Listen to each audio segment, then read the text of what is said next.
Hello and welcome back to another video. In this problem, we're told that the graph of y is equal to 3x squared minus 14x intersects the graph y equals x at these 2 points. We're asked if the other point other than the origin is AA, what is the value of A? So if we know that at these intersection points, that y is equal to 3x squared minus 14 and y is equal to x, then these two things are both equal to the same thing, and therefore they're equal to each other. Sorry, forgot the x there.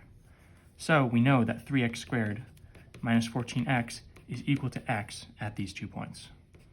If we subtract x from both sides, we have 3x squared, then minus 14 minus another 1x is minus 15x, and this is equal to x minus x, which is 0.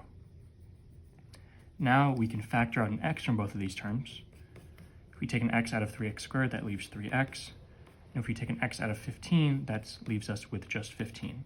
Don't forget the negative is equal to 0. Now, in order to find x, we have to understand one thing.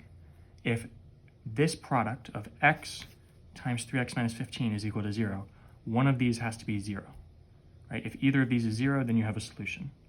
So either x is equal to 0, or 3x minus 15 is equal to 0.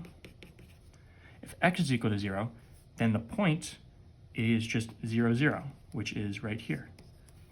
This makes sense. We're getting two solutions to our equation because we're getting 2 points.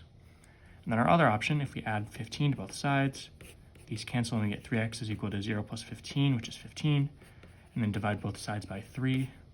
These cancel, you get x is equal to 15 over 3 is equal to 5. Well, then x is equal to 5. Our point is 5, 5, and a is equal to 5.